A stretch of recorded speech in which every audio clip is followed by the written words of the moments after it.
కాంగ్రెస్ ప్రభుత్వం ప్రతిష్టాత్మకంగా తీసుకొచ్చిన భూభారతిలోనూ అక్రమాలు వెలుగు చూస్తున్నాయి.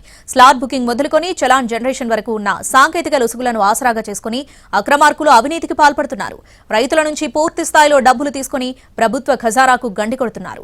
ఇప్పటివరకు జనగామ జిల్లాలోనే ఇలాంటి 22 కేసులు బయటపడగా రాష్ట్రంలోని పలు ప్రాంతాల్లోనూ ఈ కుంభకోణం కొనసాగుతుందనే అనుమానాలు వ్యక్తమవుతున్నాయి.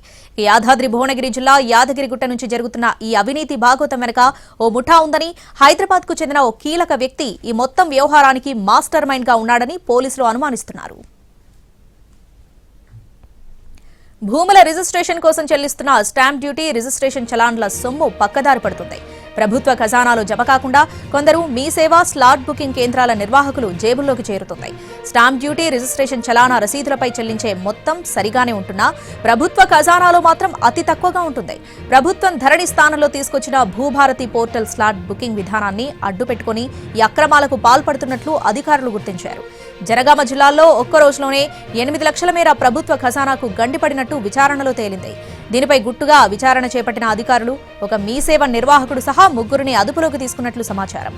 ఈ ఘటనతో అలర్ట్ అయిన అధికారులు రాష్ట్ర వ్యాప్తంగా జరుగుతున్న భూభారతి వ్యవహారాలపై దృష్టి సారించారు.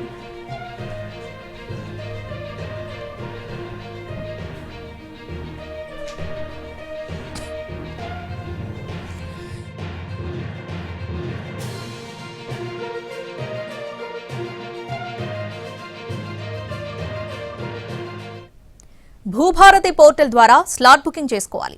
భూముల లావాదేవీలు జరిపేవారు సిటిజన్ పోర్టల్లోకి వెళ్లి స్టాంప్ డ్యూటీ, రిజిస్ట్రేషన్ ఛార్జీలను చెల్లించి స్లాట్ బుక్ చేసుకోవచ్చు.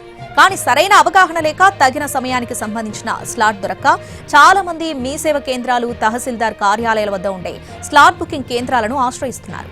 దీన్ని ఆసరాగా తీసుకున్న కొందరు నిర్వాహకులు అటు రైతులను, ఇటు ప్రభుత్వాన్ని మోసం చేస్తున్నారు.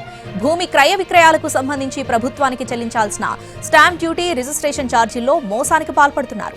భూమిని కొనుగోలు చేసే వ్యక్తి స్లాట్ బుక్ చేసుకుని రిజిస్ట్రేషన్ ఛార్జీలను ఆన్లైన్లో చెల్లించి సంబంధిత పత్రాలు, రసీదులను తీసుకుని సబ్ రిజిస్ట్రార్ ఆఫీస్కు వెళతారు. అక్కడ రిజిస్ట్రేషన్ ప్రక్రియను పూర్తి చేసుకుంటారు.